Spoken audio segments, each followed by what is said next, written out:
Hello, this is Jerry Stringham again. My wife Ami and I have this 7.5 acres. We're trying to build like a art colony and nursery and plants and edible plants and medicine. And I just wanted to show y'all back in the woods. I'm just got through raining, so that'll be pretty neat. Maybe we'll get to see the 12.5-foot gator back there. We have alligator turtles, soft-shelled turtles, raccoons, bobcats, deer. All kind of birds. It's a really neat place. Come along with me, let's take a look. Okay, here back is where we're going to be setting up one of our little houses and studios. That used to be our home for about 8 years. It was a really good ride. Enjoyed it. It's Gypsy Wagon, 1800s. This is, I'm actually putting a zip line across the other side of the pond here. Still got a lot of kid in me, I guess. As a kid, they used to call me Tarzan. It was kind of a joke, running joke. That and animal. Here's the one pond we have. We're gonna dig it deeper. I do have some turtles in there and bullfrogs and just all kind of stuff in there. A few snakes too. They don't seem to bother much. There's our cactuses. They're growing some cactus prayers on them. They're similar to the dragon fruit. They just don't have the spikes on them. They're more of a round, like a ball. There's one that might grow. Don't know, maybe. I'm actually making this land bridge across here so I can get around the pond here once we get it cleaned out. And we did grow some taro. It's on the other side over there. Okay, this is where we're going to set up one of the tiny houses. And we're going to set up in here a little studio. Art studio, so you can be back in nature. This is my pond that I've been working on. It's got bullfrogs all in it. I'm gonna put a watermill in here, and I've got a design I'm working on for generating electricity off the watermill. But we have to produce enough water, power to pump the water and to produce electricity, so that ought to be interesting. Okay, this is some more of the area that we have. That's a yopon tree, commonly known as a Florida holly. And all these little trees you see are Florida hollies or yopon trees. It's the highest tree with caffeine in North America. It is similar to black tea. It's supposed to be a little bit better, but they discouraged the settlers from using it and trying to keep them buying the tea that they had. Okay, this is one of my favorite spots in here. I'm actually coming in here and I'm briars. I'm hung up. Okay, sorry about that. Anyway, little cypress tree, that's neat. You can see that pole right there. I'm building a floor. It's going to be 4 or 5 feet off the ground. And it's going to be for meditation, yoga. It's going to be right here so you can see the marsh out there, or rightly known as Putnam Prairie. Here's a window I'm putting in it. Actually sliding glass door. Here's some more of, this is when I have a lot of problems, I just come back here and get away. I really enjoy this. This is going to be part of the art colony. Had me a rabbit at one time, a wild one, and he wasn't doing so good. He wasn't happy, so I turned him loose. And bobcat ate him next week. So I guess he's meant to be food. Okay, here is some of my reishi mushrooms. I grow these, or I say I let them grow on the property. They're pretty neat. They have a lot of properties. They have cancer-causing agent in them. It's a sleep medicine. It also, it's called the longevity fungus. or mushroom, however you want to call it. I'm assuming it would probably be called a fungus. We drink it twice a day. Not looking any younger, but anyway, it makes me feel better. I sleep real good when I drink it. I grow a lot of mushrooms and stuff back here, different kinds. I get these logs that I use for wood carving, and I let them sit and age so I get really pretty color in them. And meanwhile, I grow mushrooms. Some are edible, some are poison. More likely that's a poison one there. These are called hairy mushrooms. They actually help with your muscles and that in your body. Over here was some old turkey tail.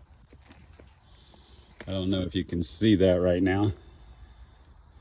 I can't seem to enlarge it, but anyway, they grow wild here, so I drink turkey tail and reishi mushroom. Okay, also I have a very large crop of dewberries. I got probably 4 or 5 gallons off of them, and I left the rest for the animals. I also have bay trees. I actually like picking the leaves, and I eat them. They got like a mini taste to them. They're pretty good. And this is gonna be one of my trails. Of course, I got the dewberries all in here. They grow like crazy, big. All the new growth that be my berries next year. All the stuff that is dying off is from last year. And if I'm smart, I'll come here and cut it all down and let fresh stuff grow. And, oh, there's another mushroom over there. This one here is like an antibiotic, and it's a cleanser, cleanse your body. Anyway, here's my trail going back to the Putnam Prairie. This is where the alligator is.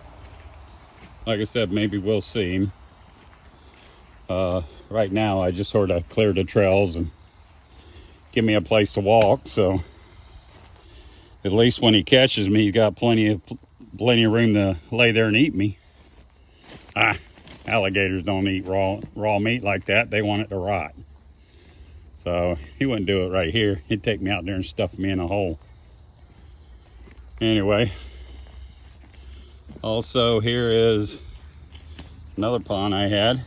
I actually had some bullfrogs in here I'd put in here. Then the birds came in and decided to munch down. Last year I got a bunch of reishi mushrooms out here. It was solid. I probably got 20 pounds from out here alone.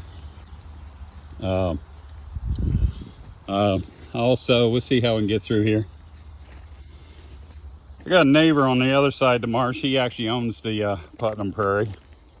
He's a great guy. Him and his family, they're just totally awesome people. He's got some kids and that. I hear them all the time over there playing. Now here's a mushroom that looked like it was probably a turkey tail. Nope, it's brown on the bottom. If it's white on the bottom, it's a turkey tail. That's probably in the reishi family right there. That's probably in the reishi. I would have to do research. I double check, triple check, and 5-time check when I'm eating something out of the woods. And some things I won't eat because I know they're poison ones. There's lookalikes. So you have to be careful. I'm making a lot of noise too, so if this guy's out here, he's gonna see me. He might wanna say hi to me. Okay, well, this is the start of the marsh.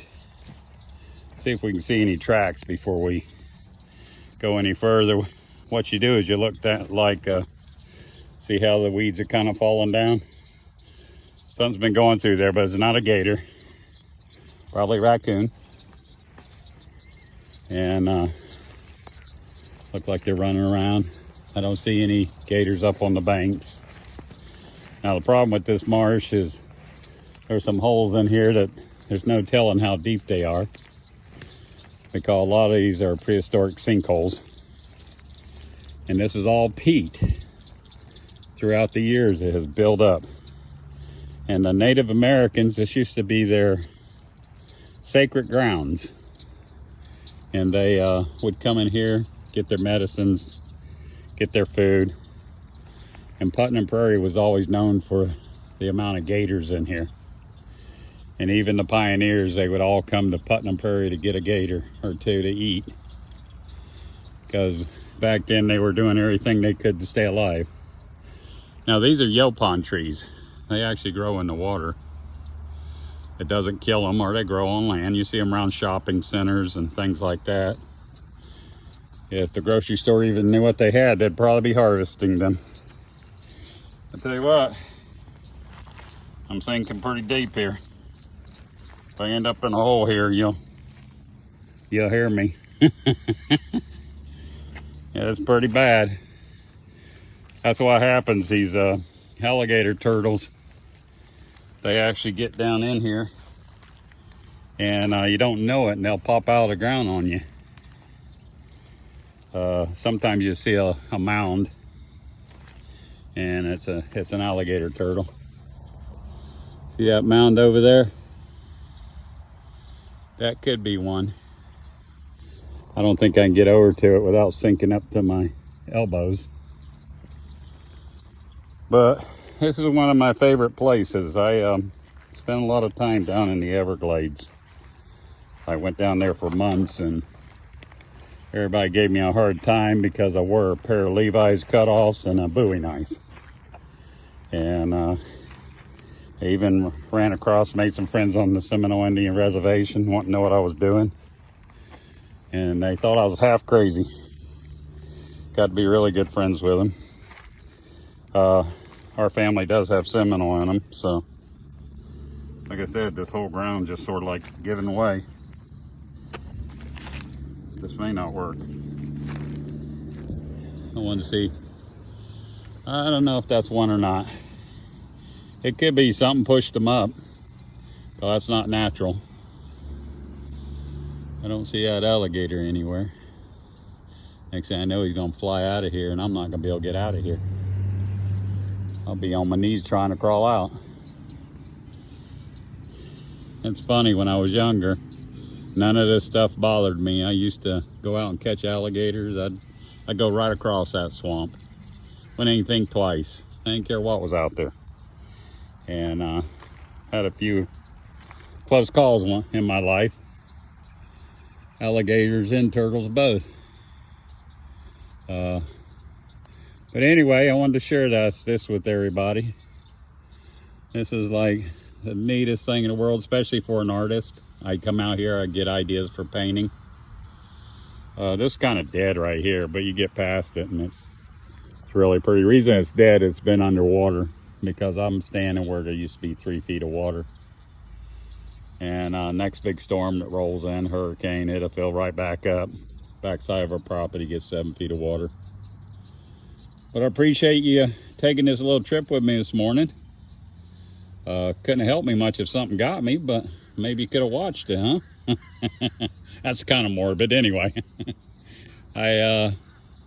Like I said, it's just part of my life. My wife kind of freaks out. She's gonna freak out when she sees this one and saw I came back here. She's a city girl from the Philippines, but she's getting used to it, doing much better. That's our, it's gonna be the art colony up in there. Be really neat. And I'm gonna put boardwalks in here off the ground, about 2 or 3 feet. Put sides so none of the animals can get on it. And I will talk to you later. Have a good day. Bye. Hey guys, I felt like I need to come on here and correct something. The reishi mushroom is a tumor killer, so it helps get rid of cancer. And the yaupon tree, the leaves, has the highest amount of caffeine in a tree in the North Americas. Thank you very much. Bye.